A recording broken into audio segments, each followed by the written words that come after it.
यूं तो बनारस घाट अपनी खूबसूरती के लिए बहुत प्रचलित है, पर घाट के किनारे कई राज लिए बैठे हैं।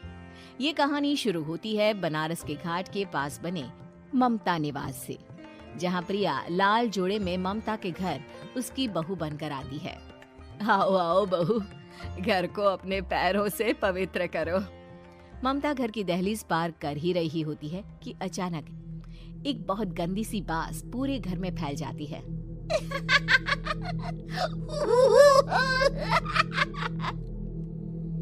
ये बदबू और ये आवाजें, ये कौन हंस रहा है माँ?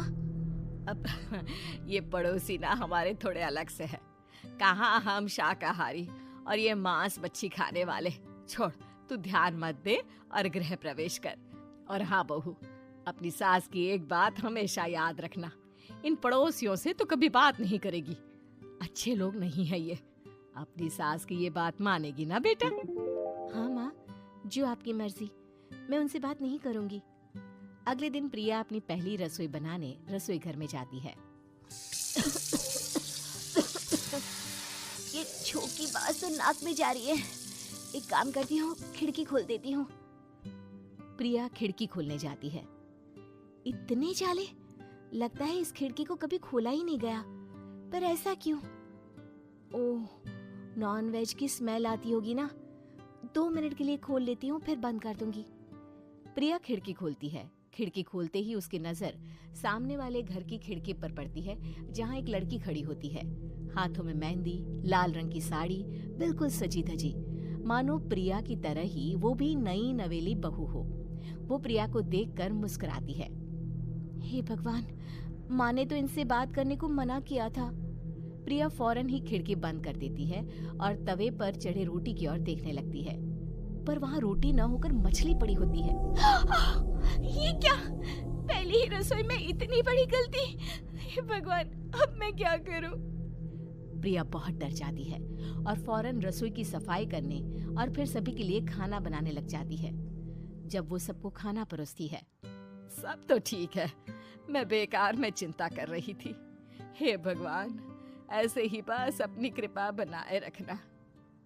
रात के वक्त जब सब सो रहे होते हैं, तब प्रिया को पायल की आवाज सुनाई देती है, जिससे उसकी आंख खुल जाती है। ये पायल की आवाज कहाँ से आ रही है?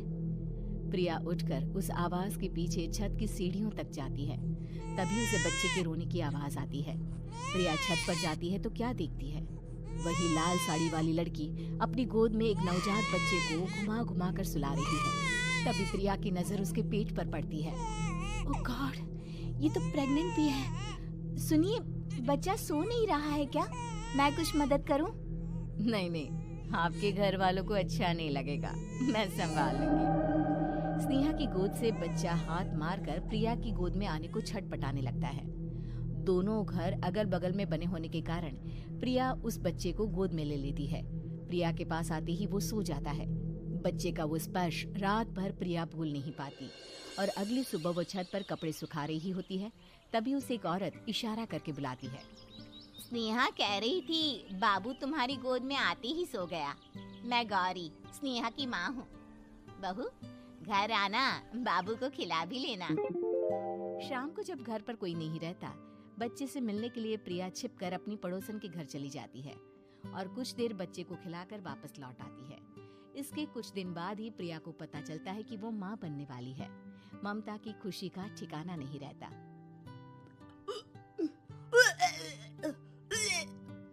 माँ जी, पता नहीं क्यों उल्टी आ रही है।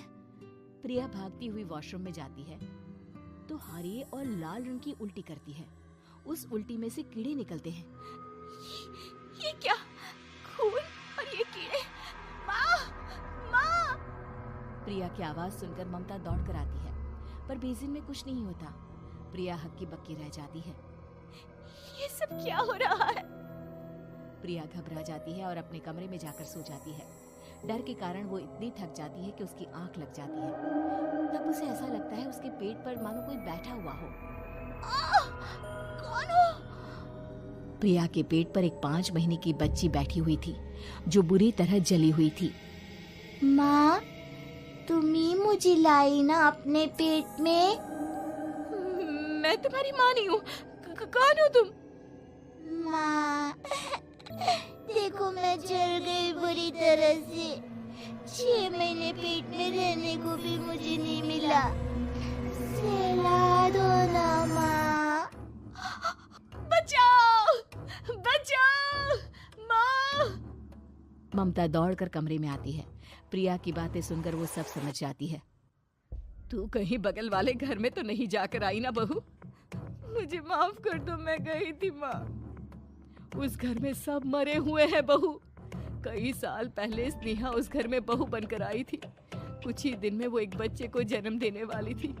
पूरा घर बच्चे के आने की खुशी में खोया था कि एक दिन अचानक उस घर में आग लग गई। सब बुरी तरह जलकर मर गए। गौरी आज भी दादी बनने का इंतजार कर रही है और इसीलिए स्नेहा ने अपना अजन्मा बच्चा तुम्हारी कोख में डाल दिया। ममता ये कह रही होती है कि पीछे से उसके पैरों को एक बच्चा पकड़ लेता है। दादी, दादी। माँ, स्नेहा की गोद में यही बच्चा था। ये बच्चा कौन है फिर? तेरी मौत है। तेरी भी दादी। जिस चीज का ममता को डर था वही हो गया। ममता निवास के ऊपर मौत ने चादर बिछा दी थी। प्रिया का पेट ऐसे बढ़ जाता है मानो 9 महीने का हो। 2 हाथ उसके पेट से बाहर निकलते हैं। बहू, संतोष को फोन कर, किसी पंडित जी को बुला बहू। प्रिया का पति भागता हुआ घर आता है। ये तो होना ही था माँ। तेरा पाप तेरे सामने आ गया तो तू सह नहीं पा रही है। स्नेहा घर में आग लगी नहीं थी, माँ ने लगाई थी, प्रॉपर्टी की लालच में। और वो बच्चा मेरी पहली पत्नी का बच्चा है, मेरा बेटा, जो कि उस आग की चपेट का शिकार हो गया था। मैंने तुमसे ये सब माँ के कहने पर छुपाया था। मुझे माफ कर दो प्रिया। तुम अगर चाहो तो यहाँ से जा सकती हो। मैं तुम्हें किसी भी बंधन में रखना नहीं चाहता। मेरी शादी हुई है आपसे, मैं आपको छोड़ नहीं सकती, पर उससे पहले हमें स्नेहा, उसकी माँ और बच्चे की आत्मा की शांति करवानी होगी। संतोष और ममता गौरी के घर जाते हैं। अंदर सब कुछ जला हुआ होता है।